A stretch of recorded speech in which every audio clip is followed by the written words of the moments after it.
Welcome, friends. This is A Course in Miracles, Palm Beach Study Group.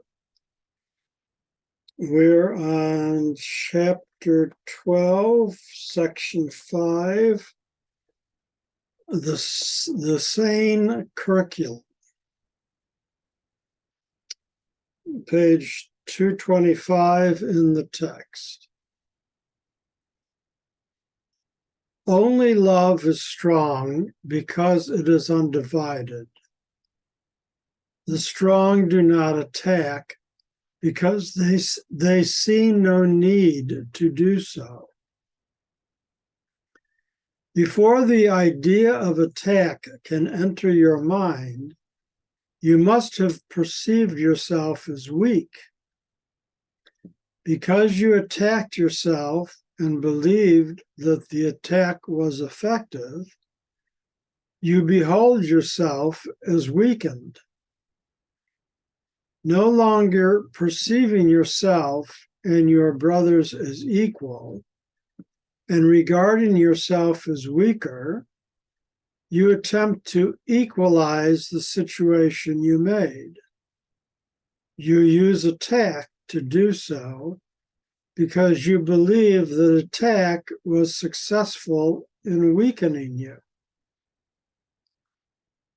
So this is a vicious circle, and what they're talking about is the creation of the ego.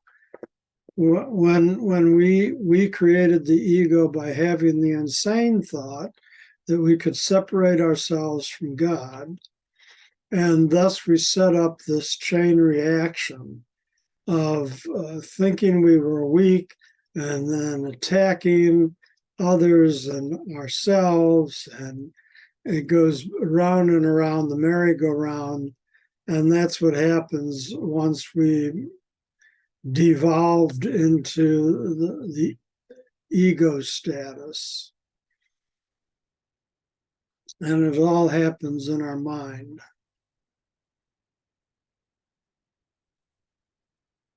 So paragraph 2 says, that is why the recognition of your own invulnerability is so important to the restoration of your sanity.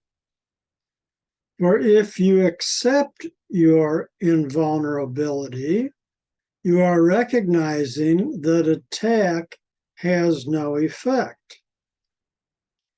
Although you have attacked yourself, you will be demonstrating that nothing really happened. Therefore, by attacking, you have not done anything. Once you realize this, you will no longer see any sense in attack, for it manifestly does not work and cannot protect you. Yet the recognition of your invulnerability has more than negative value. If your attacks on yourself have failed to weaken you, you are still strong. You therefore have no need to equalize the situation to establish your strength. And basically all that that's saying is that when you realize that you are a spiritual being, then you're recognizing your invulnerability, that, you cannot die. Nothing bad can happen to you. You're an eternal spiritual being. You're completely innocent. When you realize yourself as being a spiritual being, then the vulnerability, the attack, the lack of love, the weakness that of the ego, that just all drops away, and you don't have to deal with that anymore. Any questions, comments?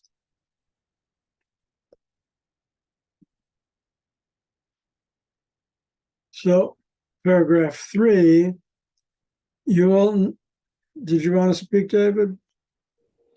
Yes. I was thinking of something that troubles me a little bit, but I try to ignore it. When uh, sometimes I fear, or by fight this, I fear to show love to other people. Um, but I force myself to do it, and, and I'm afraid of the. I guess I'm afraid that I'm fearful of the consequences of being too vulnerable. But it actually works in the opposite way because I feel that people are looking to be loved or be a part of or accepted. Um, but I find it, I hesitate and I don't always do it naturally. I mean, the way I feel. I think I understand what you're saying, but let me respond by saying that, you know, love is one of those words that has a lot of different meanings and connotations, and especially in the ego world. Spiritual love is one thing, and it is constant, and it comes from spirit and is spirit. But ego love, so you may have feelings of affection in the ego world for someone, and you call that love. You say, "Oh, I feel love towards this person," but to just go up and hug them and physically demonstrate your feeling of affection may not always be appropriate in the ego world. That's why I always caution people that to just to think about, how do I spiritually send them love?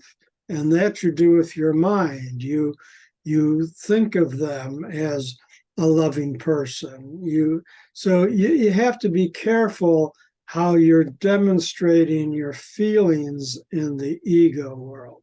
Does that make sense? Yes. So, But I was thinking yesterday, I was with somebody at a concert, and my friend's wife, I sat next to her, and she felt, I could tell she was feeling uncomfortable. She says, "Oh, why don't you go sit next to your wife?" I says, "Well, I very seldom see you, and I'd like to sit and talk with you." And she was uncomfortable with that.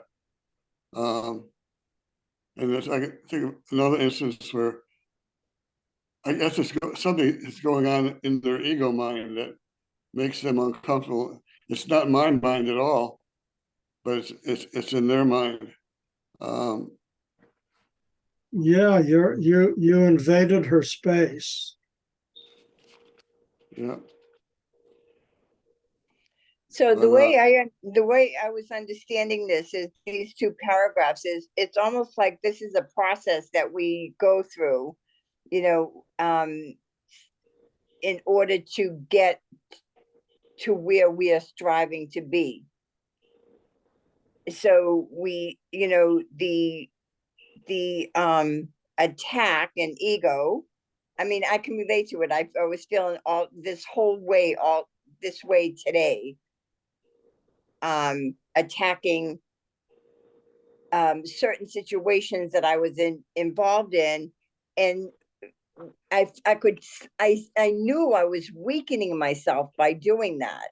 So when I read this here, I'm thinking so this to me is like a process that we go through, and then in order to be able to be in pure love, there's other steps that we have to take. And I think you're right, John, because there is a distinction between being in love with the ego still going on inside and then being in spiritual love. And I wonder if these, as we read further, to me it seems like this is a process. It's explaining a process that we go through. Yes, you're absolutely right, Helen. It is a process, and they are trying to explain that. So, like in paragraph 2, sentence 5, once you realize this, once you realize that you're a spiritual being, that you are invulnerable, then you will no longer see any sense in attack. You'll no longer see any sense of acting out with the ego, But you have to go through that process of Yes, understanding yourself as a spiritual being. And then that understanding will unfold within you while you're still living in the ego world. yes, Shall we go on? please. Okay. Paragraph 3. You will never realize the utter uselessness of attack except by recognizing that your attack on yourself has no effects. For others do not react to attack if they perceive it. And if you are trying to attack them, you will be unable to avoid interpreting this as reinforcement. The only place you can cancel out all reinforcement is in yourself, for you are always the first point of your attack. And if this has never been, it has no consequences. Well, okay, this is a little esoteric, Let us remember that there's only one of us, and whatever we do unto our brothers, we do unto ourselves. So attacking a brother is attacking yourself. Attacking yourself is an attack on your brothers.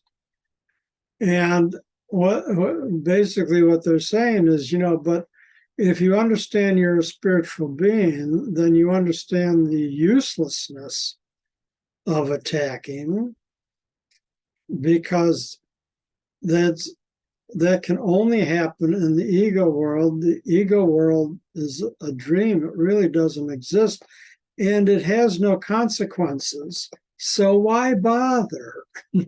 Is basically, why, why even bother? It's useless. Sometimes because we're not perfect beings, I think some of this for me seems very natural to go through these stages when I'm trying to work on something that I want to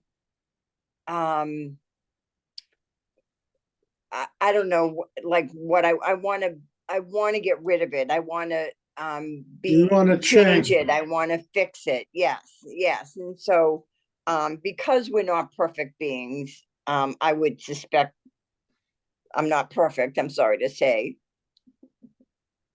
I'm just kidding there. Well, I think you're perfect, Helen. Thank you, John. But I go through the But stages, so no, therefore. I understand what you're saying, and it's true. We are all in the process.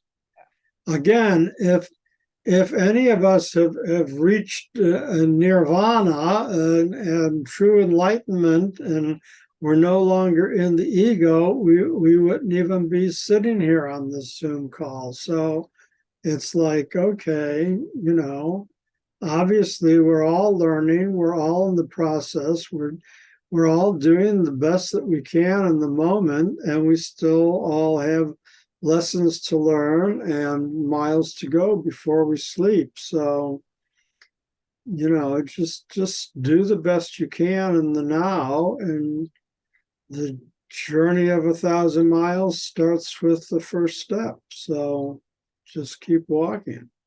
And it says it right here, the only place you can cancel out all reinforcement is in yourself. Yes.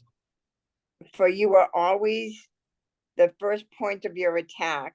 And if Right. it is, yeah. Yeah, good. Again, because there's only one of us. If you go to attack somebody, you're really attacking yourself. Yeah. That's your first point of attack, is you're attacking yourself.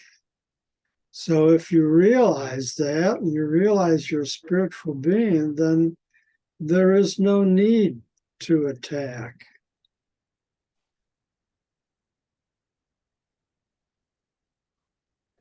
Thank you. Thank you. Should we go on? Number 4. The Holy Spirit's love is your strength. For yours is divided and therefore not real.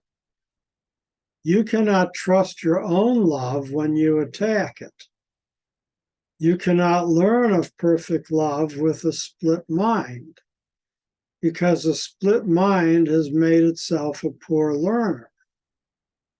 You tried to make the separation eternal because you wanted to retain the characteristics of creation, but with your own content. Yet creation is not of you, and poor learners do need special teaching.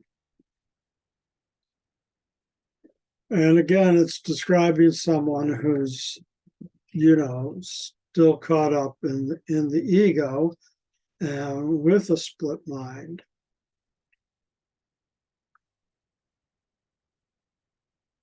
Five, you have learning handicaps in a very literal sense. There are areas in your learning skills that are so impaired that you can possess only there are areas in your learning skills that are so impaired that you can progress only other constant, clear-cut direction provided by a teacher who can transcend your limited resources. He becomes your resource because of yourself you cannot learn. The learning situation in which you placed yourself is impossible. And in this situation, you clearly require a special teacher and a special curriculum. Poor learners are not good choices as teachers, either for themselves or for anyone else. You would hardly turn to them to establish the curriculum by which they can escape from their limitations. If they understood what is beyond them, they would not be handicapped. So, that's just saying, well, if you're caught in the ego, there's no way that you can teach yourself to get out of the ego, because you're handicapped by being trapped in the ego.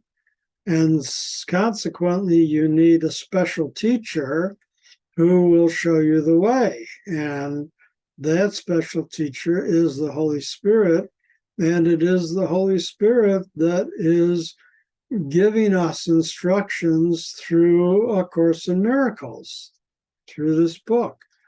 By reading and coming to understand what's being taught here, we are in fact getting the special teaching from the special teacher. And so that gives us a foothold into getting ourselves out of the ego. Any questions, comments? Yes, David.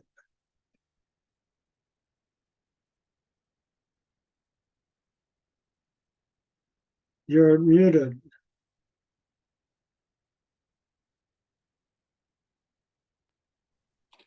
Are we the special teacher?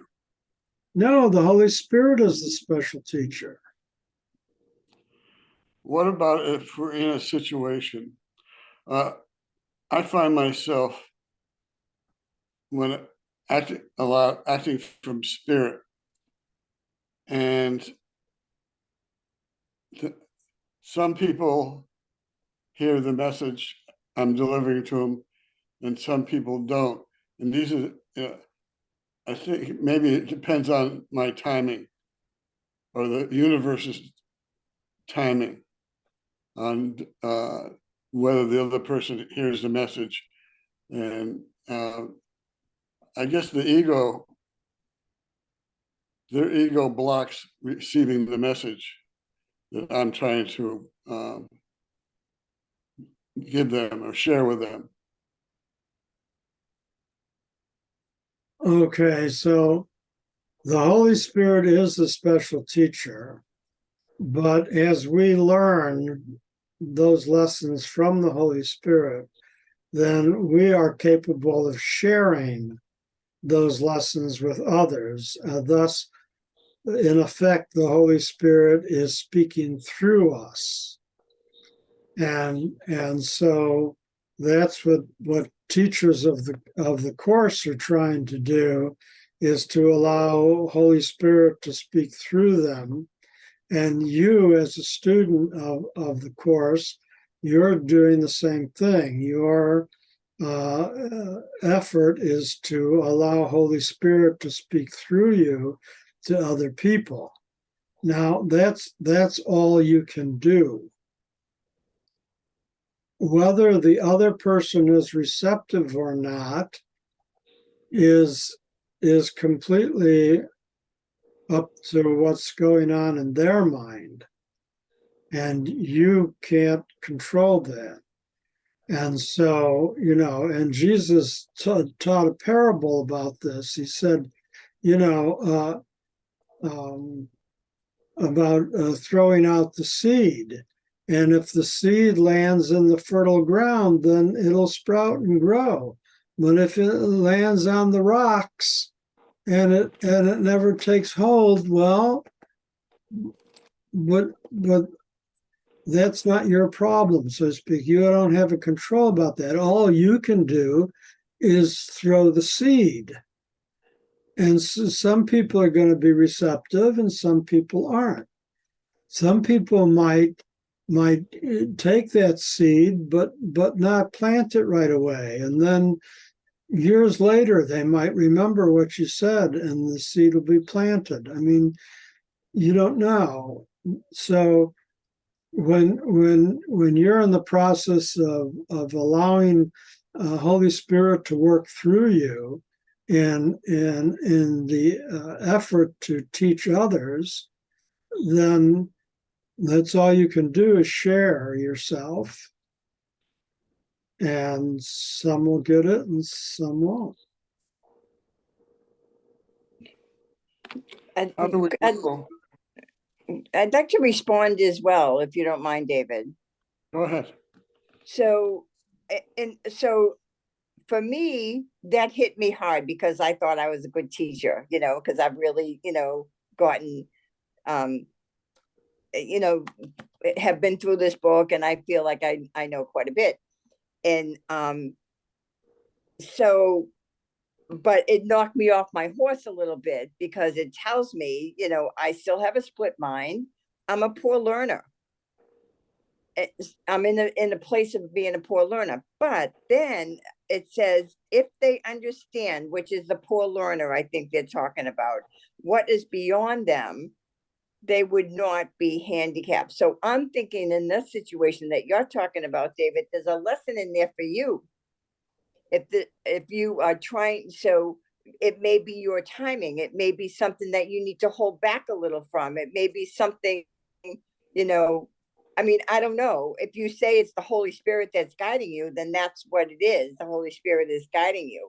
But for some reason, I keep on hearing that in this situation that you're talking about, you are a learner. instead of a teacher. There's something in there for you to learn. Does that make any sense at all? Yeah, that's why I'm here. Yep. So it, Yes. so it, the dialogue would be not that the person can't and is not ready to learn it. The dialogue is, what am I supposed to be learning out of this situation? Okay, or both. Well, it does work both ways. The teacher is the student, and the student is the teacher. We're all students and we're all teachers, and that's the way it's supposed to be. And my advice is just to do the best that you can in any situation, but always ask for Holy Spirit's guidance, because the Holy Spirit does dwell within us. So it's not like there's sometimes when we don't have access. It's not like, oh, the Holy Spirit only shows up on Thursdays at noon, so I'll have to wait until then. No, the Holy Spirit dwells within our mind and is there 24/7. So no matter what situation we find ourselves in, if we find ourselves in an ego situation and we need help, all we have to do is turn within and ask for Holy Spirit's guidance, and then be receptive to it. It's such a process. It is. But once you learn the process, see, that's the thing. It's like you can't play the game until you know the rules. And the Course is trying to tell us what the rules are, so that we can play the game.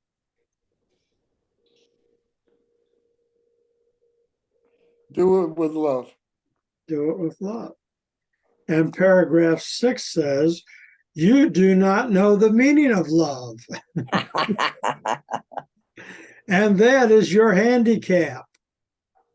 Do not attempt to teach yourself what you do not understand, and do not try to set up curriculum goals where yours have clearly failed. Your learning goal has been not to learn, and this cannot lead to successful learning. You cannot transfer what you have not learned, and the empowerment of the ability to generalize is a crucial learning failure. Would you ask those who have failed to learn what learning aids are for? They do not know.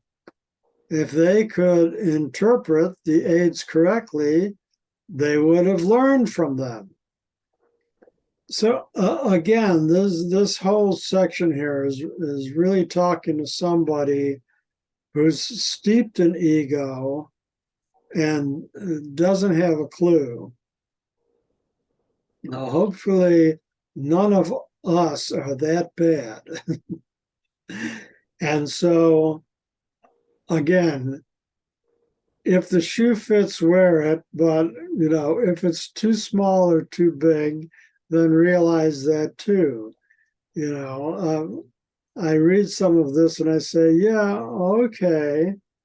I remember when I was in that place, but I think I've progressed from then. So this still kind of relates to me in terms of the part of me that's still stuck in ego, but it's not really as bad as what it sounds like. Because I have learned something, I hope.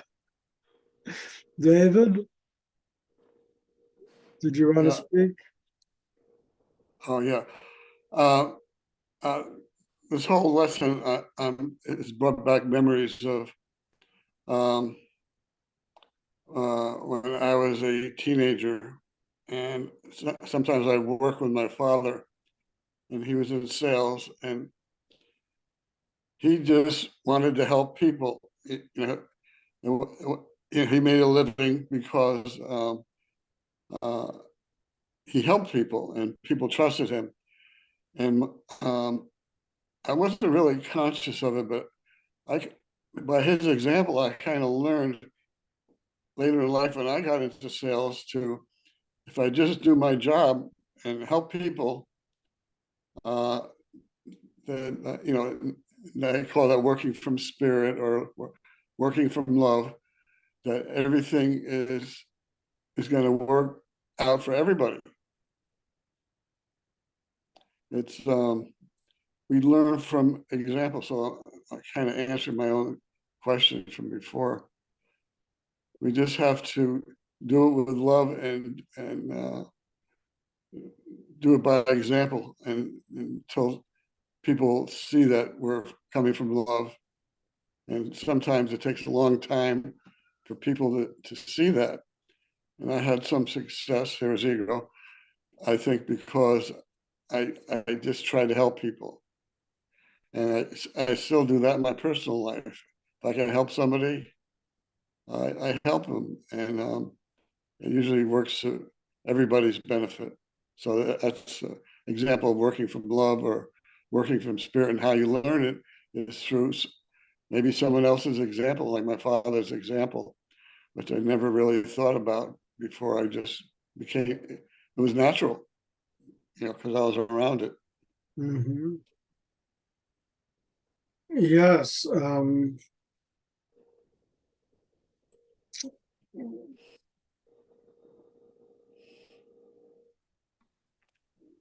forgot what I was going to say.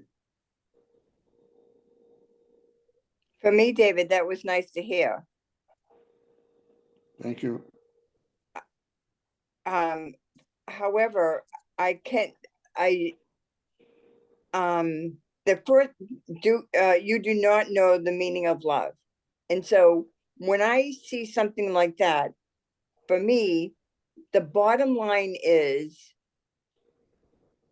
when I can actually see myself or demonstrate love to a person that is totally unruly in my life. I just have ill will towards that person. Not ill will, that's kind of a strong feeling, but say my buttons have been pushed, if you will, and I'm in a state of uckiness. And for me to turn around and love that person is very difficult still.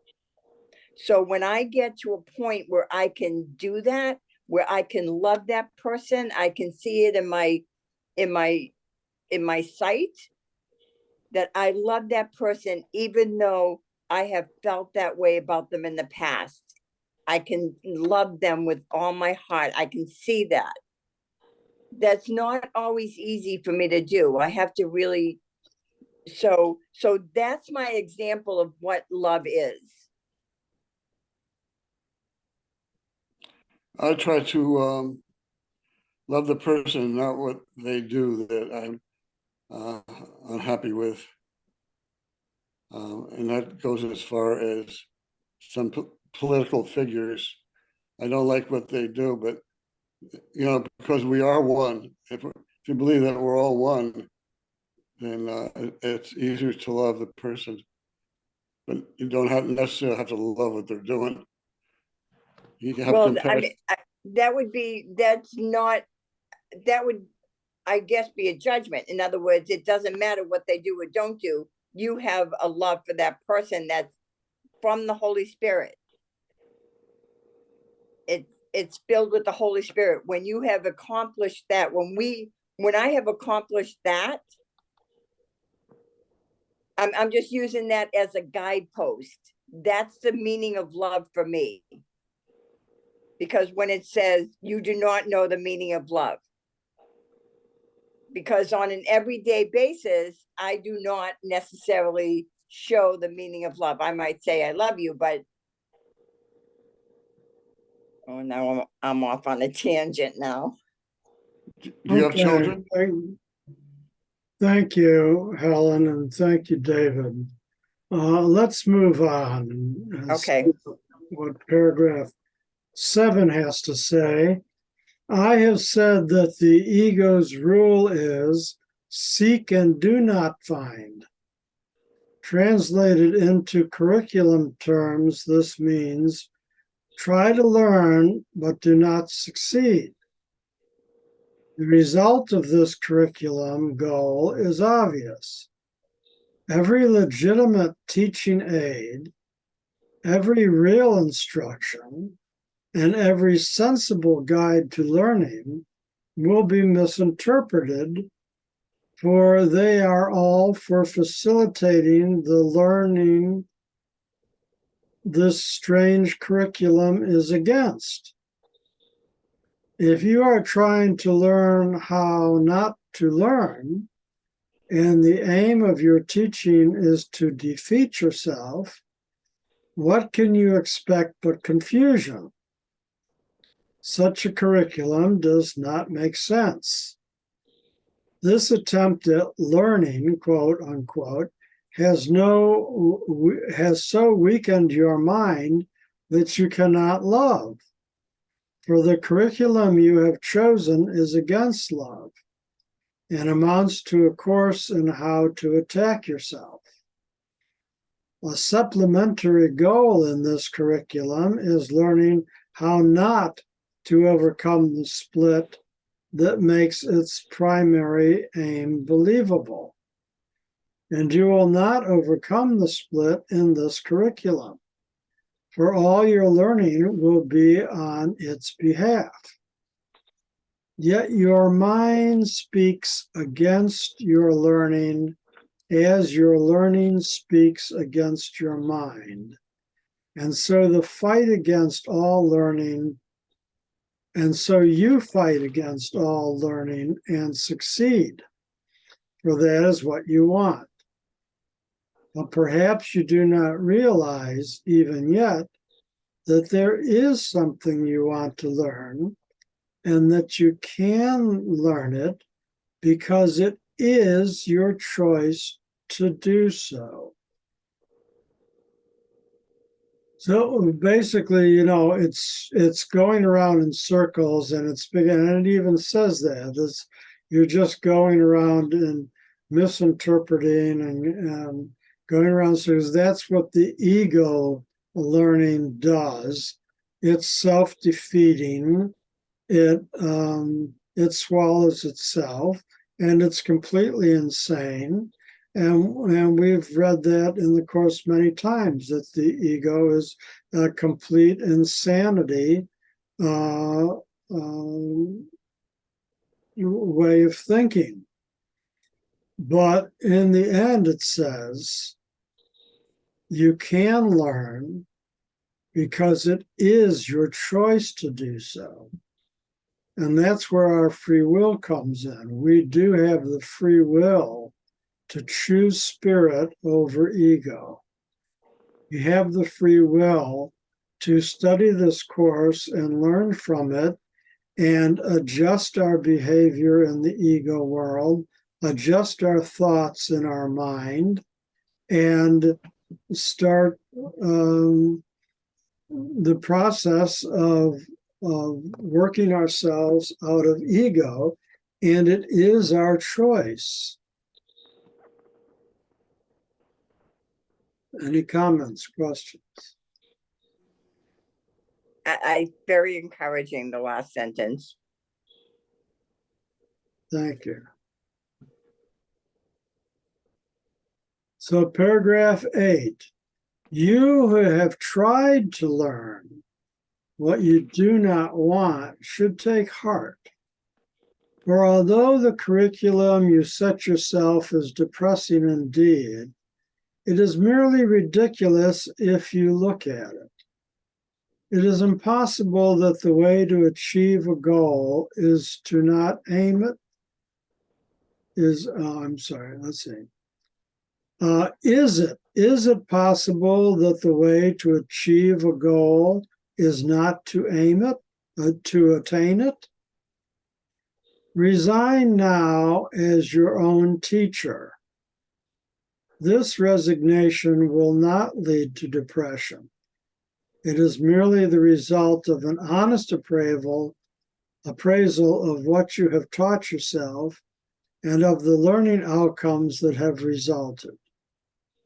Under the proper learning conditions, which you can neither provide nor understand, you will become an excellent learner and an excellent teacher. Excuse me.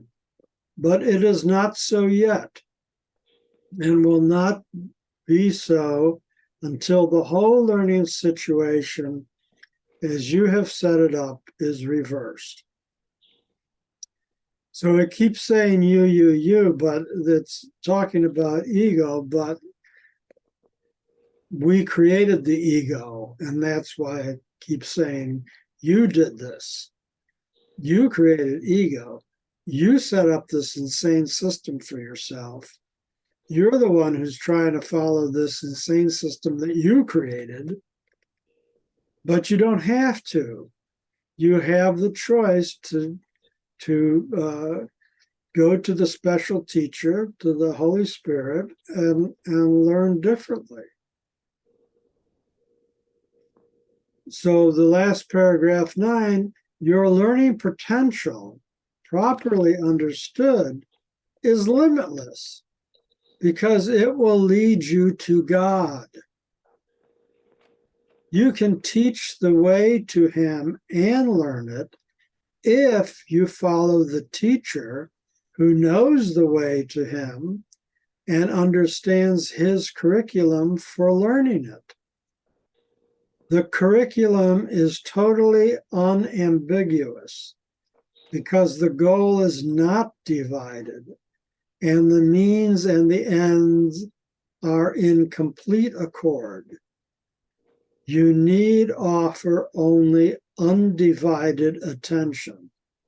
Everything else will be given you, for you really want to learn aright, and nothing can oppose the decision of God's Son.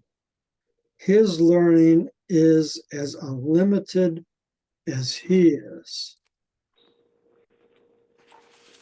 You need offer only undivided attention. In other words, don't divide your mind between the ego thinking and spirit thinking. Think only with spirit thinking.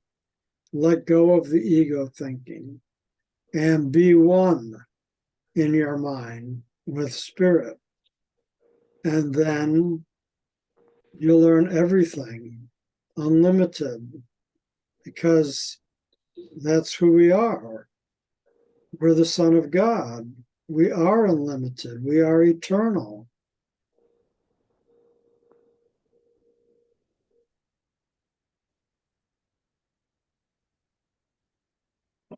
Comments, questions? I particularly like this line, this resignation will not lead to depression. Because I was feeling a little depressed today because of the state of being that I was in. And so perhaps that's what I was doing. I was resigning myself to the fact that I cannot do this alone. And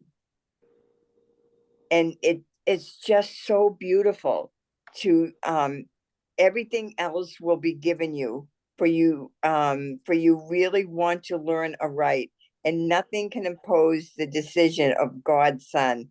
His learning is unlimited as He is. That's so beautiful. Yes, it is.